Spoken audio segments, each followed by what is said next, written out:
Hello, hello, hello, hello, hello, hello, hello, hello, hello. So, tonight's episode of Rydes N Vybes is sponsored by the Crab Trap House. If you guys are not following the Crab Trap House on Instagram, make sure you go do that now. They are located in Morrow, Georgia, right side on the outskirts of Atlanta, Georgia, with some of the best seafood that you will ever taste. So make sure you go follow the Crab Trap House on Instagram, Facebook, TikTok, all social media platforms.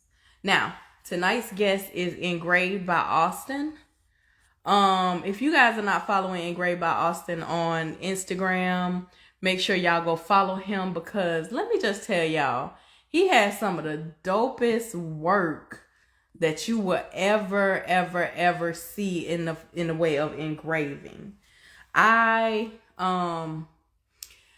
historically I've always been into old school cars. I've never really been into like low riders or anything, even though I do respect the low riders or motorcycles or anything of that nature.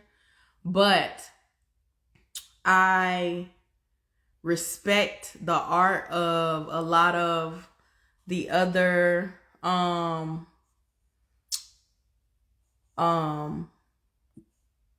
a lot of the other forms of fixing up old schools and stuff. But when I tell y'all Engraved by Austin has some of the dopest work that you will ever see. When I started following him on Instagram, I was like, man, this is super. Other people and like people with bikes and different stuff like that. It is amazing to see the craftsmanship. You know what I'm saying? So it looked like he's joined, so I'm gonna go ahead and get him on, and we will go from there. Oh, while we wait for him to join, if you guys have not already subscribed to the YouTube channel, make sure you go do that now. Hey there.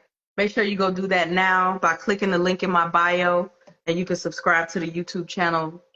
Catch up on today's episode if you missed any of the episode, or you can catch up on any of the past episodes. Let me see. I think I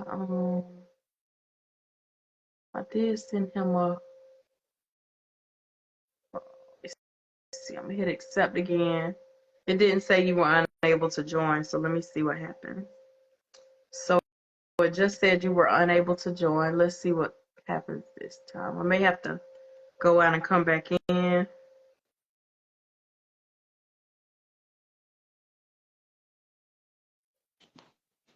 Hey there.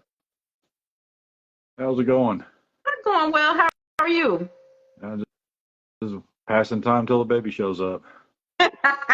Yeah, you're expecting a baby any second now. So I was like, let's go ahead and get this done while we got time before the baby gets here. So first, I wanted to tell you thank you so much for taking time out of your busy schedule to sit down and answer the questions. Because like I said, I know that when you guys sit down to talk, you are extremely busy. So I want to, I want in the interest of your time, I want to go ahead and just ask you the questions and let you get back to it. Uh, Thanks for having me on. I mean, the social media marketing is the last part of this whole puzzle I'm trying to figure out. hmm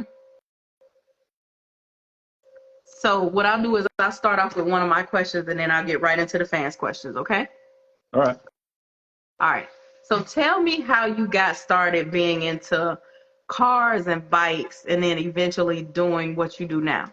Well, I mean, I've been into cars my whole life. You know, my dad turned wrench his hell, he still turns wrenches 6 days a week, and he's almost hmm 70. For him, cars were just a job. He was a mechanic, and I always had that. You know, I grew up in the era where we had that love for cars. You know, granted, the '80s they didn't put out the best stuff. You know, we missed out on the days when cars had style. They had designs to them. You know, they had Right. an elegance about them. And I've just carried that kind of love for cars my whole life. Bikes, I've always been fascinated by bikes. I love um, the simplicity of them, but there's so many possibilities that people still don't do. Um, but the biggest thing for me is like, you know, getting out after I graduated from high school, I joined the Army, and I served for just under 18 years. Right. And while I was in, I picked up tattooing, and I tattooed for about 20 years. So that's where I get Wow. a lot of my design styles from. Is just to me, I went from tattooing people to tattooing metal. Um, Right. and a big part for me was getting into the engraving stuff was a guy I served with who's made a huge impact in the automotive world. His name's Hank Robinson. He runs Handrail Studio Engraving out of Arizona. Mm-hmm. I mean, it's a lot of people see his stuff. He's known for doing full body trucks, just these crazy looking big offset wheels. And the latest creation I've seen of his, I still have yet to see any of his work in person, was he did a truck with the legends of country music on it. And it's the portraits of the big names in country music like Loretta Lynn, Garth Brooks, Waylon Jennings. All these dudes are just running down the side of this truck. But it was his work that got me started engraving. I saw a truck he did that he dedicated towards our generation of combat soldier, our generation of soldier. And the imagery on it was so powerful. The day I saw it, I bought a Dremel and I started teaching myself how to do that. And that was 5 years ago. Wow. And I was like, this guy who wasn't a tattoo artist can do this stuff. Imagine what I can do. Right. And it's just been nonstop. Once I picked up a Dremel, I can't look at I don't look at anything, whether it's I started out doing those insulated tumblers Mm-hmm. that everybody carries around now, the insulated coffee mugs or water bottles. I started doing those for friends, family, for anybody I could, small little car parts, and it's just spiraled from there. To now I'm doing full body cars. Uh, this year I've been branching out, doing a lot of motorcycle stuff. I'm starting in on my own motorcycle. I'm doing up an Army buddy of mine gave me a 1988 Honda Shadow 1100, and Mm-hmm. we're ripping this thing apart down to the frame. It's getting powder coated black. All the tins on it are going to get stripped down to bare metal and completely engraved. And then I'm trying to have it ready for bike shows in February and March. So you've only been engraving for 5 years. Yeah. I'm not, by no means will I say I'm an expert at any of these things, right? Like, I feel like I'm more of an expert on the car side, Mm-hmm. but to look at your work, I would not ever know that like 5 years is a good amount of time, but it even when I look, because if I don't know somebody personally, I look back on their page and I study and I'm like, but even to look back on the time you've been doing it does not look like you started off as an amateur.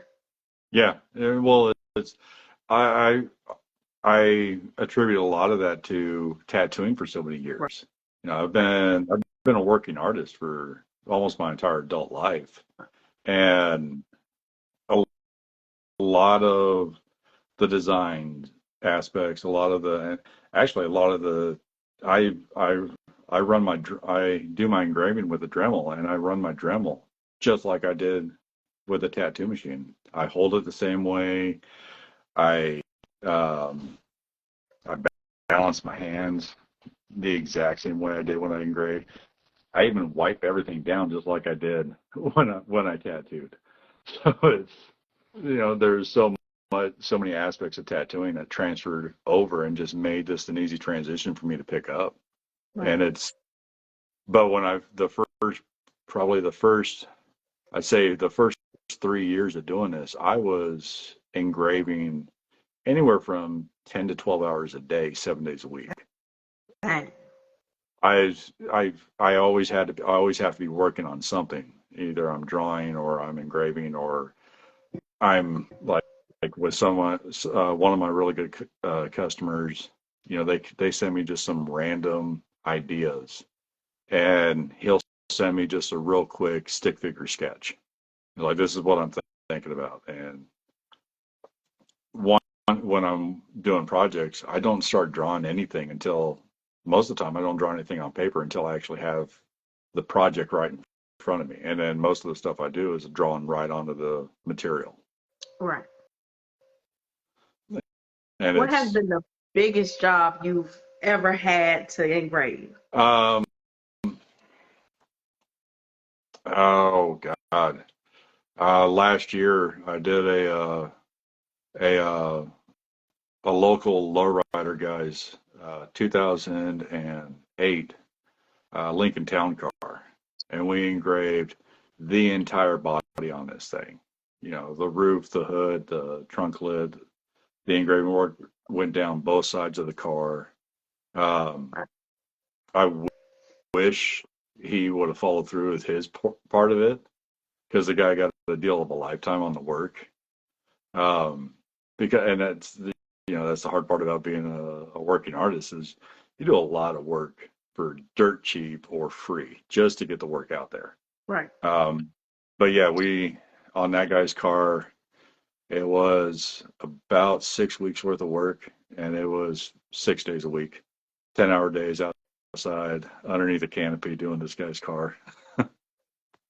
Other You than know what? that, Oh, go ahead. I'm sorry. uh, um, other than that, like, uh, outside of that car, right now my buddy is, we're redoing his wife's 85 Cutlass, and it's the entire roof, the hood, and the trunk lid are all completely engraved, and we're stripping everything down to bare metal, reinventing, we're creating our own process on how to clear coat this stuff after it's all been done, because nobody's done. I mean, people, like, if you look at the lowrider stuff, you'll see trim engraved, you'll see, um, upper and lower control arms, big pieces or big individual pieces engraved, but you don't see anybody engraving the bodies. Right. Or, and so it's almost everything I'm doing right now. I'm creating the entire process. Everything's a big experiment. So it's, we never know how things are going to turn out until they're actually done. I'm gonna tell you, I never knew. Okay, so like I said, I've been into old school cars like darn near my entire life. So I was never really into the lowriders until I got deep into the car world. And now that I'm like friends with like lowrider people, now I can see the engraving on the frame and different little stuff. But I never knew how much time and effort went into that type of stuff until I got really deep into the car world. Have you, like you said, it was 6 days a week and it took 6 weeks. That's Mm-hmm. a lot of time. Yeah, that guy's town car, we were probably into that car for about 500 hours by the time I was done.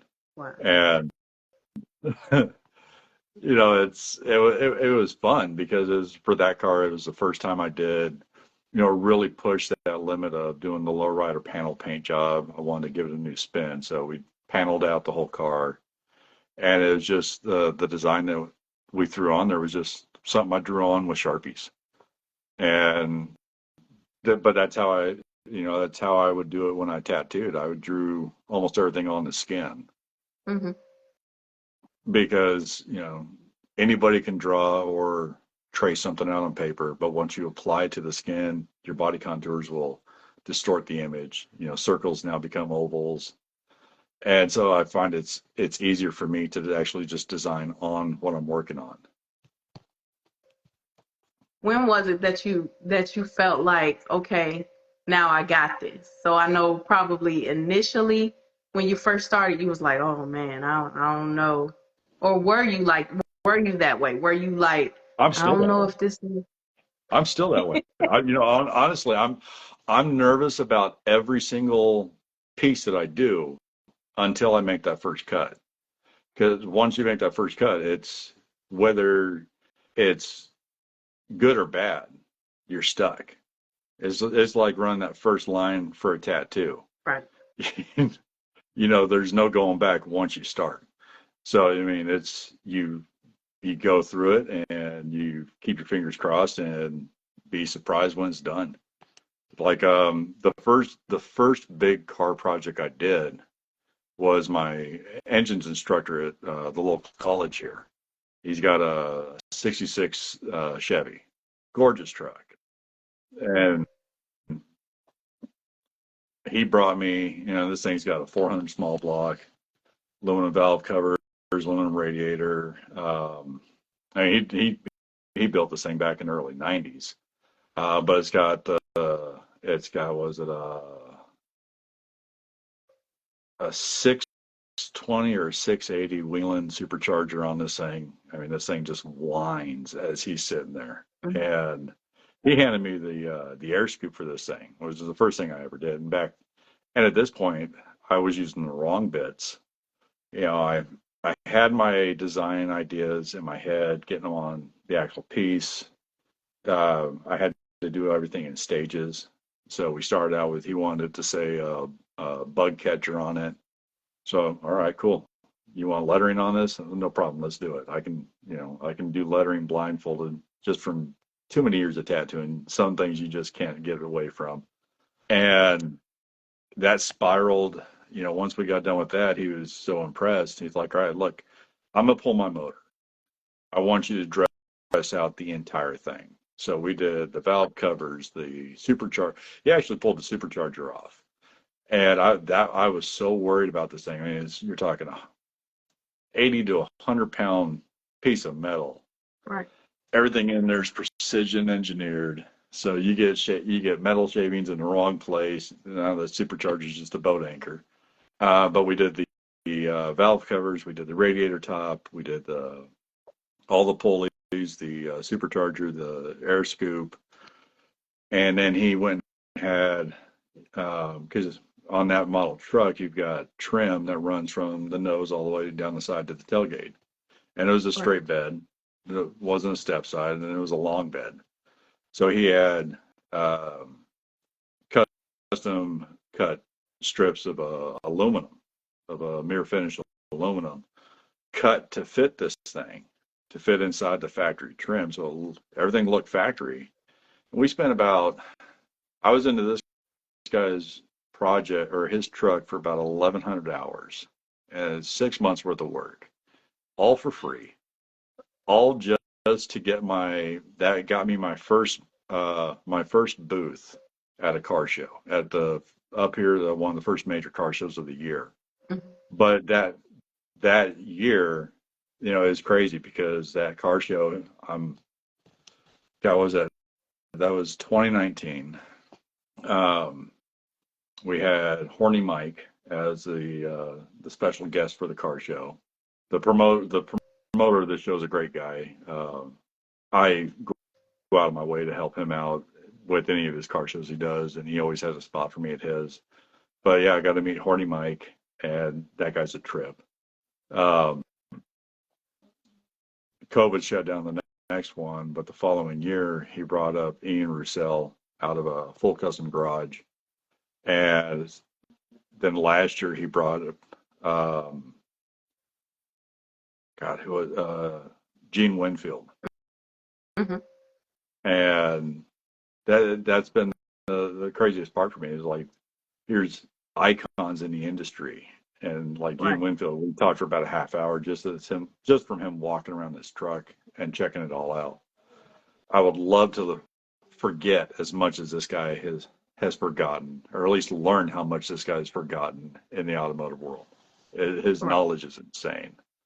But I mean, that was my start. That was my big push, was once I did that truck and saw what it was like to hit a home run like that first time up. It's just driven me to keep pushing with every project. I try and do something different. So this year it's all about motorcycles. Last couple of years have been a lot about lowriders. doing up my buddy's 53 Chevy 210. Um, I I can't wait to see what next year brings. You're probably still getting work off that truck though, right? Honestly, I don't get a lot of work out of out of the car and bike shows. It's more I I've done a dozen shows in the last few years, and out of those shows, I've gotten maybe half a dozen customers from them. Hmm. Those are more just to get the work out there, get people to see it. Because one thing I've learned is hot rodders, low riders, and motorcycle guys are all the same. They don't want to take a risk until they see it on someone else's stuff. That makes, I mean, I kind of can't blame them because I feel like, that's a lot of money to spend. And then it's Oh kind of yeah, like being a carpenter. Once it's cut, it's cut. yeah. It's I got a great pair of customers out of Boise, Idaho, and I've put I've done more work on their cars than I have on any combined on anybody else's stuff in the last few years, to the point where they actually own. Uh, we met in 2019 after that first major car show, and at that time I had a '71 Volkswagen Bug, rat rotted out, suicide doors. Built them. I built this thing from the ground up as a summer project for the mechanics program I was in. But we built 120 horsepower motor, suicide doors on this thing. I mean, the Volkswagen Bugs are not known for power. They're not known for speed. They're not known for being a cool car. This thing would stop at show when I'd pull up because the whole body was stripped down to bare metal, chemically rusted. I engraved the entire thing, and I'd pull up next to a guy with $100,000 car that he paid somebody else to build, and his car would not get looked at. And I got, I met this couple at my hometown show, and last year they actually came up and bought that Bug. But I've done, Dang. they have a VIP car that I did up, which was a Lexus 430, where we engraved the hood of the car. Last year they brought me over and I did all the windows. We've done the tail lights, the rims, the air rides, or the air tanks and the compressors. We've gone crazy on this guy's car, but he's had me I've done work on seven of their other vehicles since then. What's the weirdest thing somebody's wanted you to engrave? The weirdest thing? It was a high-rise intake. This was for a couple of kids that I was in college with. Their dad was a drag racer, and they pulled the intake off of one of his motors that they've turned into an urn for their dad. And so they had me engrave the intake as their dad's urn. That was one of the weirdest ones. Now, if we went tattoos, I probably can't say the weird tattoos on your show. I'm pretty sure you can be creative when you say what it is that you are trying to say. Well, let's see. Weird tattoos vary from, I did a Jesus arm wrestling the devil on a girl's back after I got back from Afghanistan. And Chuck Norris was the ref behind them. I gave one of my guys, while I was in Afghanistan, I gave a few guys tattoos, and one of them was a tramp stamp that said tramp stamp. That's the beauty. That was the beauty of being a soldier. Soldiers get the dumbest things tattooed because in 2 weeks they get paid again. They don't care. That's so crazy. So, where do you see your business or your engraving going in the next 3 to 5 years? Um, if things go right, this next year, I plan on having at least 2 vehicles at SEMA to be on display. That's my goal. But Right. business wise, actually, I'm going to go official this year or this next year. I'm going to set up the LLC, but I'm trying to get sponsorships through companies like Dremel, because I want to start a nonprofit where I teach combat veterans or veterans in general how to engrave. I want to start up my own art therapy group, because That's dope. that's what the engraving was for me. It was my therapy. When I was when my career was over with the Army, I was medically retired because of severe PTSD, and this is what uh, became my therapy. This is what became my way away from the PTSD moniker. I know lot of people, and a lot of people, like I'm not sure how old you are, but I know a lot of people that are not even in their 50s yet that have got out of the military, and they have PTSD bad. Yeah. Like they can't sleep. It's a lot of Oh stuff. yeah. I I joined in 90. I joined the Army in 96, and I was medically retired in 2013, and now I'm 47. So my PTSD was so bad that at 37, they're like, you need to go home now. You're not a nice person, which, over my career, I did 3 combat tours. I did two in Iraq, one in Afghanistan, and I did a couple peacekeeping missions and one in Kosovo. And, is I'll never knock the military for the PT. That's just, part of being a combat soldier. Um, because I was one of those guys, I couldn't sit behind a desk and do the admin jobs or the supply jobs, or I couldn't even do the mechanic jobs, because the funny thing for me is, the easier people think the job is, the more you work in the military. So like, if you're a cook or you're a mechanic, you're always working. Yeah, yeah. But the other thing about that is I was listening to, I don't really watch the news a whole lot, but I was listening to the news the other day, and they were talking about how people who are in the medical field end up like their losing touch with reality a lot because of the stuff that they see. Yeah. And I feel like that's the same when it comes to the military. Yeah, I some of the horrific stuff that you guys see, it's got to be super crazy. And probably a lot of the stuff you can't even talk to people about. And if you did, they wouldn't even really, it wouldn't register to somebody like me. Some of the stuff Oh that yeah. it's like a movie. Well, it's like, um, you know, it's interesting as how quickly for the combat guys, how quickly you become desensitized to it. That's why you see a lot of combat vets, or a lot of veterans in general, have a very dark sense of humor. That was our coping mechanism. Right. You know, um, because it's one of the greatest blessings to really see how simple life is, but at the same time, it's a curse, because it makes life out away from that. Civilian world is the most complicated thing in the world for me.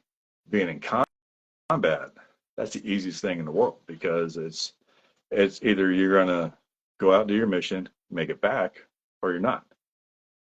And so you develop you develop a cold sense, or you're pretty much numb to a lot of things, and it's hard to let go of that once you get out. Right. And from the people I know in the medical field, it's a lot of the same way. They develop a little bit of a dark sense of humor to cope with what they see in the hospitals from day to day, or what you see every day on the street doesn't matter. A lot of it's the same thing. Right. So, how do you balance um your time? how do you handle a work-life balance? Because is your shop is your shop separate from home, or do you have like a shop built at the house? No, last year I moved my entire operation to, started the process of going through a divorce, and so lost the house. I'm a country song. I lost the house, lost the dogs, and lost my cars. But it was a blessing in disguise because I wound up moving my operation out to my friend's place, and I took over his garden tool shed. I work in Okay. a 10 by 10 old everything, the simplest stuff that I need to do my work.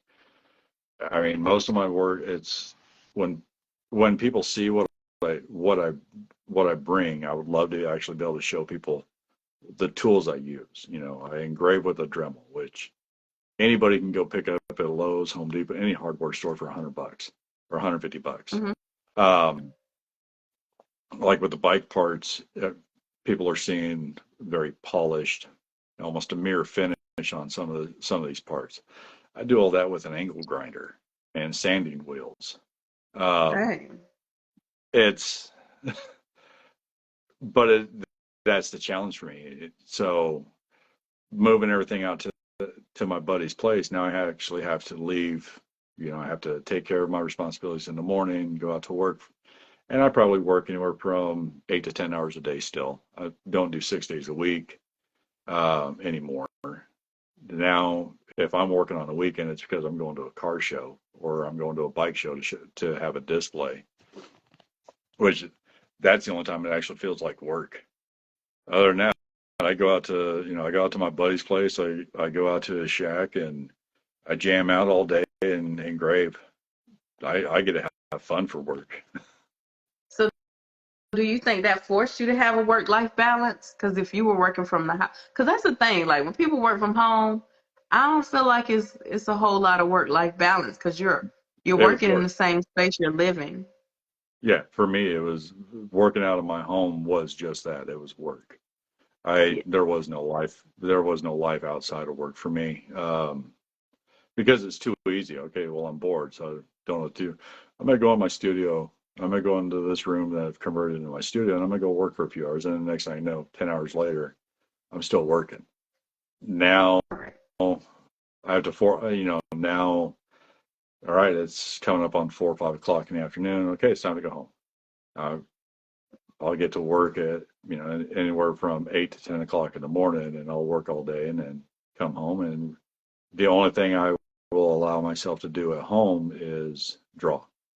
If I have a project or that I'm working on and I need to draw some design, do some design work on pieces, then I'll bring that stuff home and draw it so I can get up the next day and just go engrave. So if someone's looking to have you do some engraving, what's the best way for them to reach out to you?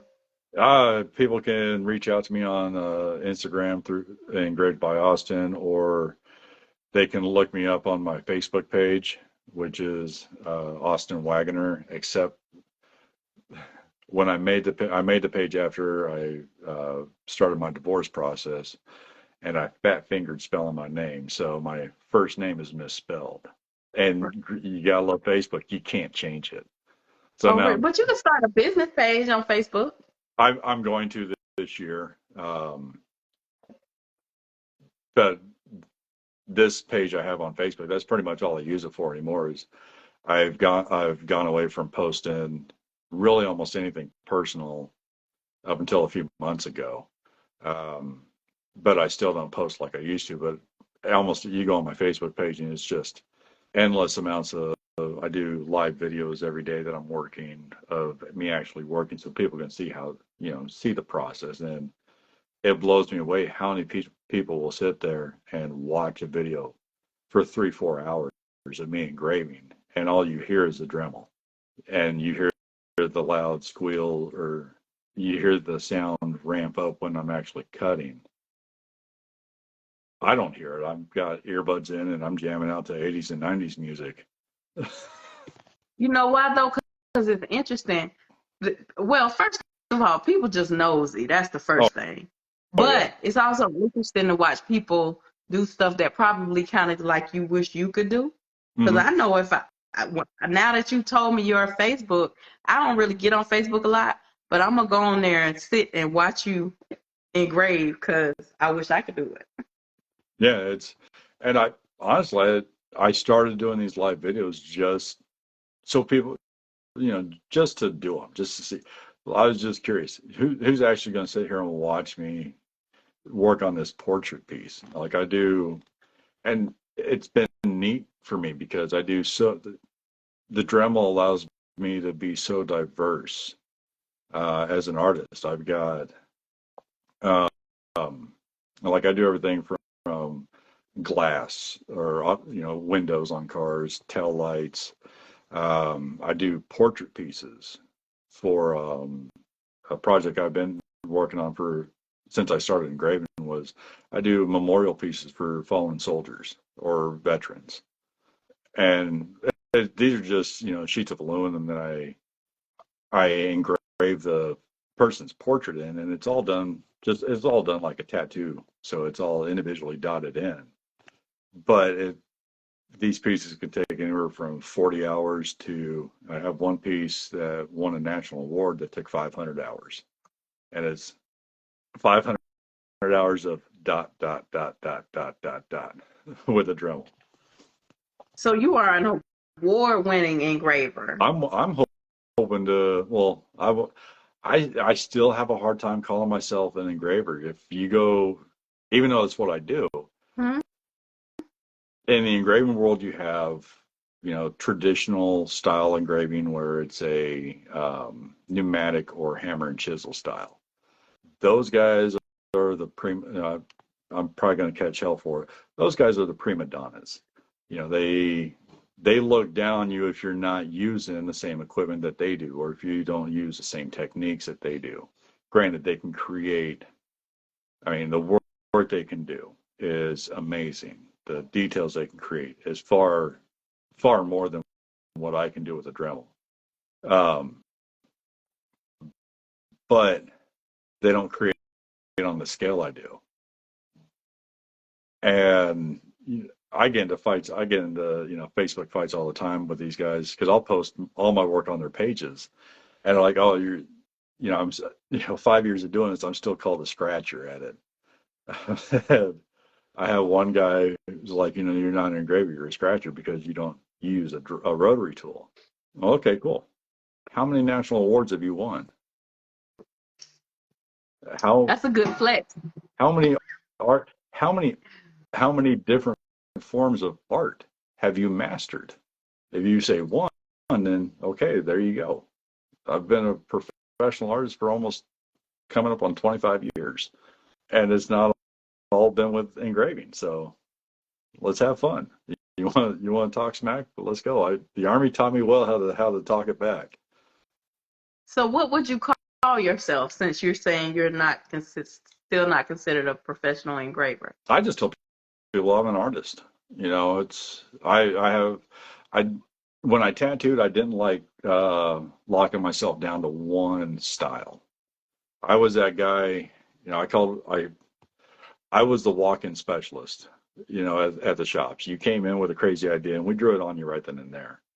And then Right. and I like to still be that way today. I don't want to lock myself down to, well, you do guns and that's all you do, or you do jewelry. You know, I do, yeah, I do guns. I don't do jewelry. I do jewelry for cars, bikes, and trucks. Right. But it's still, that's for me, that's the hard part is accepting that, I'm a professional engraver. I I'm just somebody who's very creative, and if you set me free, and we're going to have some fun on your projects. Yeah, but you're an award winner though. Like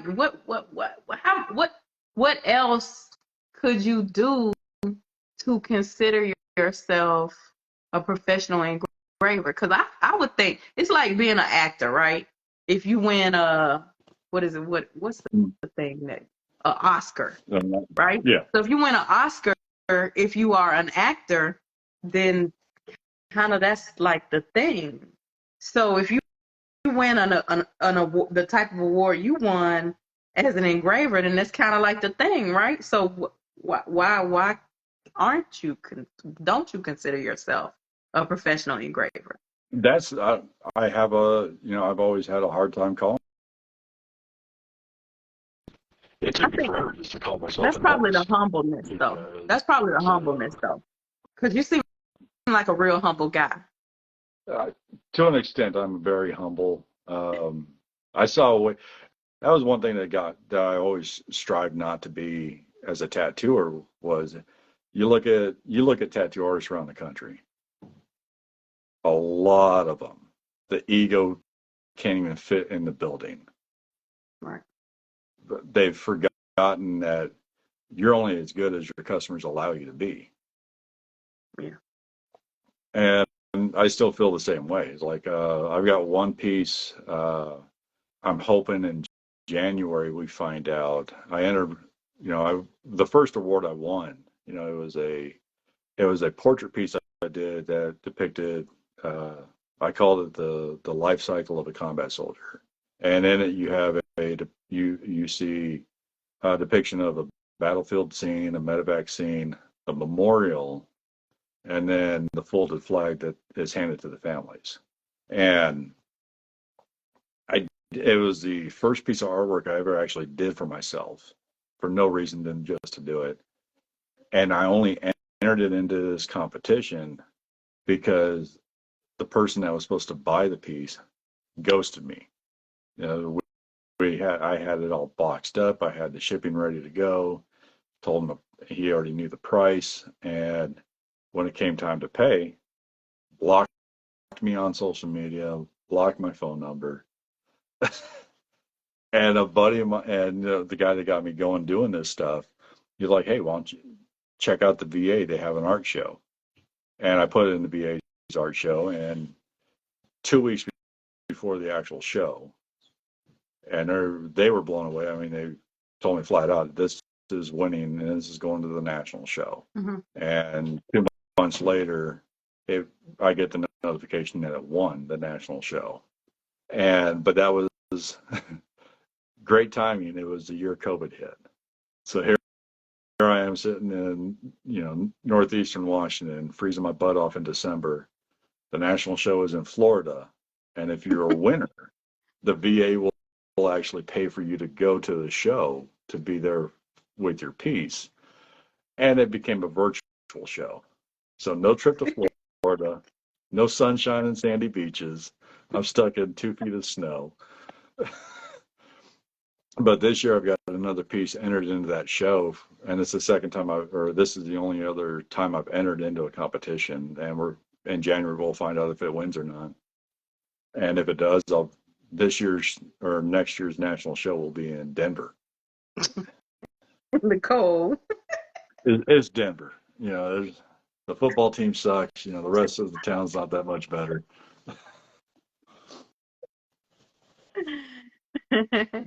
What is your dream job to do when it comes to your work? Um, Actually, I'm getting started on with this bike. Um, I want to do well. I've got several dream builds. I'll call them. The one is a bike, um, and this bike's going to be insane when I'm done. I'm going to use as much of the original factory parts as I can, like the fenders, the tank, everything. I'm going to try and do this thing as low budget as possible, but the entire bike, everything but the frame, will be completely engraved. Um, After that, in the next year, I want to get my hands on a Ford, on a aluminum body Ford, and I want to do this thing from the tailgate to the grill and the entire body, the rims, everything, even the windows on this thing will get done. but and I've got the list of projects I want to do. Like I would love to get my hands on a DeLorean and, What? and completely engrave a DeLorean. I, It's a stainless steel. It's a stainless steel car. It won't rust. You won't have to clear coat it. You don't have to do anything to it except engrave it. But if I well, did that, I'd probably have a price out of my head by all the DeLorean fans because how dare right, I desecrate the sacred DeLorean? right. Well, you didn't say anything about anything that I got, but I will tell you this. I'm gonna get with you and we're gonna figure out something you can engrave on my car because I'm building a car right now. What are you So, building? well, I'm a '86 SST top. Okay. So we gonna put our heads together, and I want to have some of your work on my car somewhere. So I don't know Well, what we gonna engrave on my car, and we ain't gonna say it on here. We gonna talk I'll off just, here. I'll just say this: when it comes to automotive or anything automotive, cars, bikes, trucks, lowriders, I'll engrave everything that is not chrome Mm-hmm. or cloth. Everything else, Um, well, and rubber. But everything else, it's fair game. okay. So my wheels are turning right now because we definitely gonna have to have something by engraved by Austin on my car, and you're gonna have to put your signature on there in some way. But we're not gonna say it on here because I want nobody to know what it's gonna be. But we are gonna get together off here, and something from you is gonna be engraved on my car. I look We're not. I'm not sure forward what to it. it's gonna be, but we gonna work it out. I look forward to it. This last God, what was it back in May? I did a set of 24-inch rims I for saw that. the with the dollar bills and everything. That was like that was one of my dreams right there. To And engrave rounds. to do to do up a set of rims like those, yeah, because it was he wanted so those rims were done for my customers down in Boise, Idaho, Mm-hmm. and he wanted to match the rims with the tailgate for that truck. And I had I got those rims, and they took each wheel took 25 hours. I had them done in 3 weeks. But we went to I got to go see the truck when they unveiled it at a big truck show called the 208 Truck Invasion back in July, and the people, just for me, I love watching the crowd reaction. Like I love standing away from the work and letting just people watching watching everyone as how they react to this stuff. Right. And it's and then I'll even be the smartest. I'll come. So what do you think of those rims? I think the art's kind of junk, just to see what they'll say about them. And it's fun for me. The first time I seen engraved rims, I could not believe it. It was on a truck, probably maybe about 5 years ago in Orlando. Um, and that was just the most beautiful thing I had ever saw because mind you, that's not coming from like the lowrider community. That's not a type of work that I always see. So Mm. it was so cool. I was like, oh my God, this must have cost so much money. Yeah, right now I do like those rims were $4,000 for the set, which it's still I'm charging a little bit less than what I should be. I was about to say that I've got a that's slide. still I've got cheap. yeah, like I'm I'm still establishing, getting the work out there. So I cut people deals as far as like what I'm gonna charge and what I should charge, um, because the more people that I want to keep my work affordable for people. Now, I'm not Right. doing, I'm not going to be doing full body cars for anything less than 10 grand. But when I talk to people like, you know, you right now, just to get a basic paint job for your car, you're talking 10 grand, and it's going to fail. At some point, the paint's going to peel, the paint's going to fade, the clear coat's going to flake off. The engraving work's going to be in the metal for life. Right. And for me, it's just it's entertainment for me now, because now it opens up so many new. It gets people to start looking at their cars differently. Right. Like, anybody can go, like with the bike stuff. Anybody, there's only so many ways you can paint a bike that haven't been done. Right. Nobody's fully engraving these things anymore. If they do, it's pieces here and there. Like, they'll do the motors, the or the covers for the transmissions, the jugs, but they'll stop there. Or they'll do the handlebars. They'll do small stuff. I want to do the entire thing. I want you to spend at least an hour looking at this thing and not see everything on the bike. When I seen that bike you did, I was like, oh my goodness, that's amazing. I like it, but mostly I wish I had the talent to do something like that. Mm-hmm. That's super dope. That's a real talent to be able to do that. No, I appreciate that. You're welcome. It's I say this, like I say all the time, like I'm not into, like, I've never had anything engraved, like, as far as on a car, or really owned anything that was like engraved as far as a car.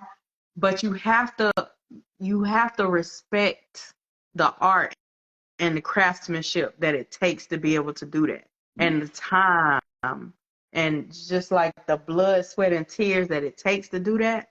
And I don't know if I could do it. Well, like, yesterday, I just finished up with interior trim pieces for this lowrider up here. It's either 66 or 65 Impala. The little stainless steel trim pieces that run along the inside of the interior. They're about like a half-inch wide. I just did up a set for this guy where I'm engraving each side or this trim. It's all in a V shape, and I've got to cut on the downward slope of this thing, and I've got a 1/4 inch on each side to work with. And the metal is, yeah, it's probably, I'd say, a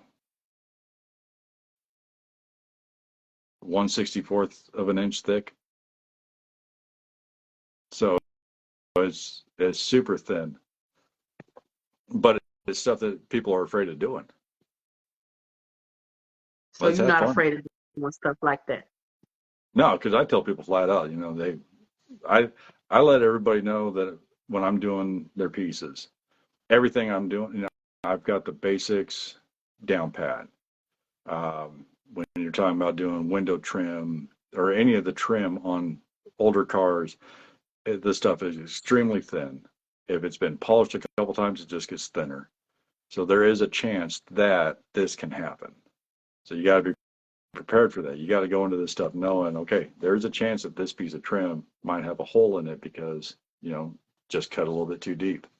Or when I did my customer's windows last year on his VIP car, he went into this knowing each piece of glass was $1,000, and he went into it knowing there's a chance this stuff might crack.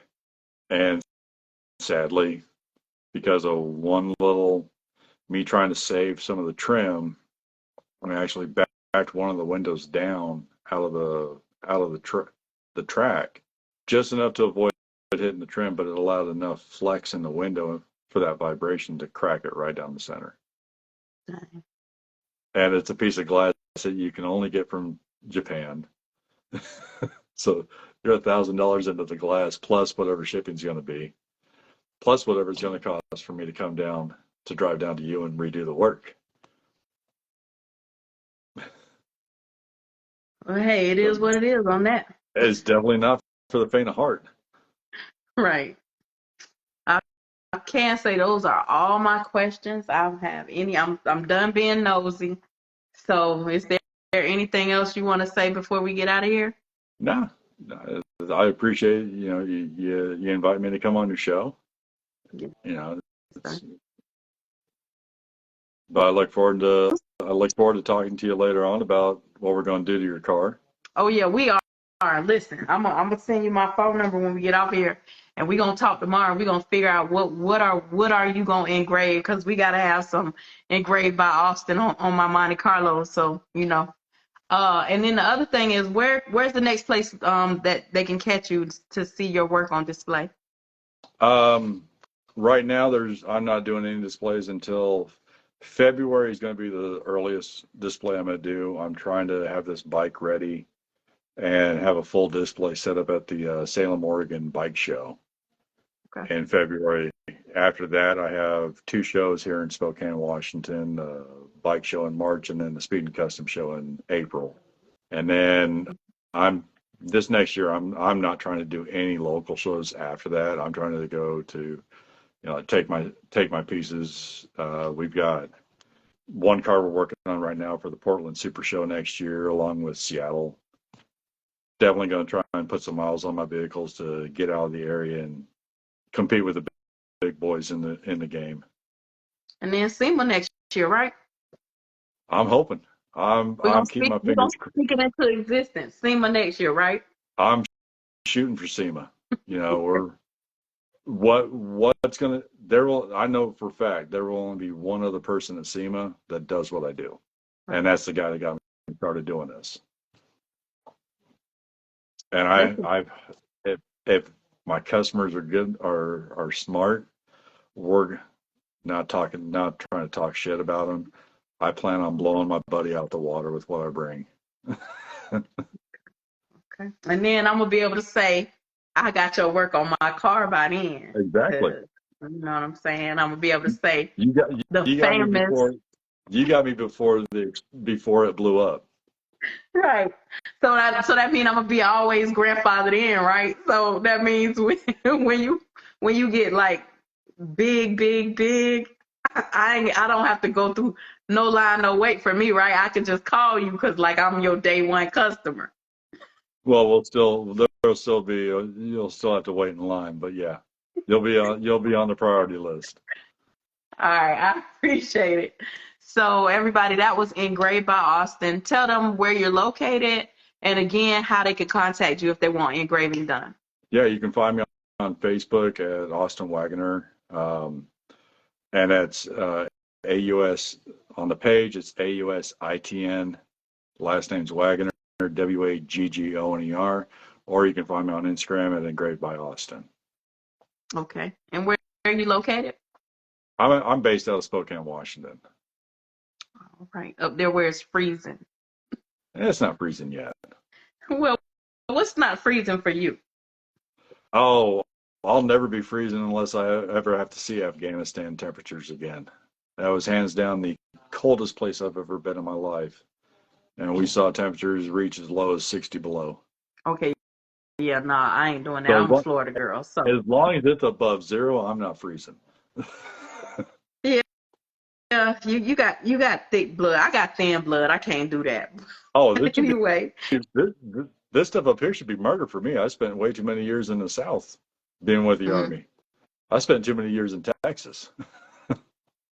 Well, I think I'm anything below 60, like 62, is always freezing for me. So I need to be somewhere tropical. Well, now you sound like my girl. She's freezing at anything below 75. Yeah, I respect. Tell her we are on the same page. All right.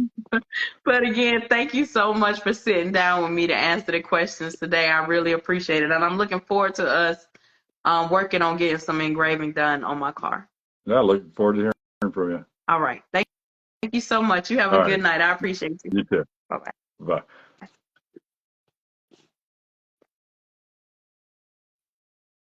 Guys, so that was Engraved by Austin. If you guys are not following him, make sure you go do that now. If you missed any of tonight's episode of Rydes N Vybes, you can click the link in my bio and catch up on this full episode. And also make sure you subscribe to the YouTube channel, and you can catch up on any of the past episodes. Now, we are on year 4 of Rydes N Vybes. We've been doing it since 2019. So not year 5 is quickly approaching, and I'm not sure how much longer we'll be doing this, but there are a lot of episodes for you to catch up on if you have not watched the show previously. Thank y'all for tuning in to tonight's episode of Rydes N Vybes, and I'll see you guys next Tuesday.